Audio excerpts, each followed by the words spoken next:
বিড়ির কি নাম দেব বলো না। ও আমি তো স্টার বিড়ি খাই।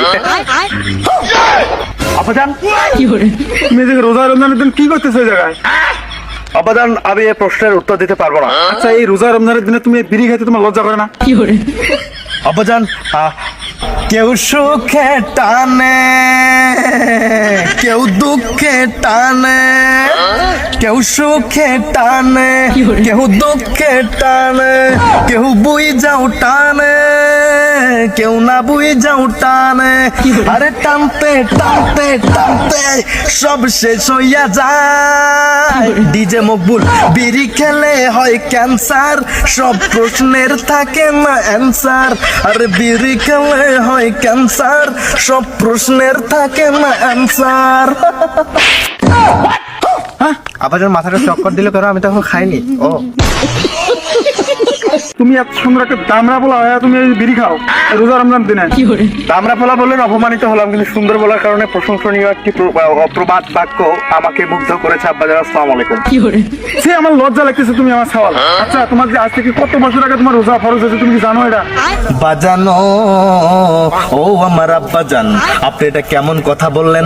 আমার উপর রোজা ফরজ হয়েছে আরো অনেক আগের থেকে, কিন্তু আমার উপর যে ঠিক সেম ভাবে আরো একটা জিনিস ফরজ হয়েছে আরো অনেক আগে, সেটা প্রাপ্ত বয়স্ক হওয়ার পরে, কিন্তু আপনি সেটা চোখে দেখেন না। আপনি এই সিঙ্গেলের কষ্ট বোঝেন না। আব্বা জান অলরেডি মনে হয় আন্দাজ করতে পেরেছেন আমি কি বোঝাচ্ছি। আমার উপর যে এই রোজার মতো করে বিয়েটাও ফরজ হয়ে গেছে রে বাবা। আপনি এ নিয়ে কোনো কথা নাই, ব্যথা নাই, মাথা ব্যথা নাই, আপনি বলেন না কিছু।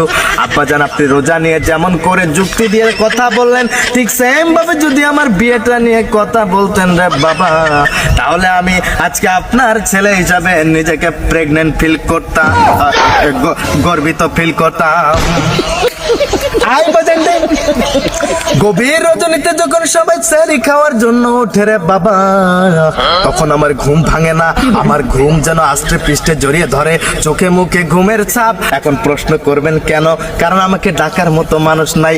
মধুর সুরে যদি একবার কেউ ডেকে বলতো, ওগো স্বামী যান, একবার আপনি উঠে যান, রোজা রাখার জন্য আপনি সেহরি খেয়ে নেন, আমার হাতের সুন্দর সুন্দর রান্না আপনি খেয়ে করে দিবেন কান্না।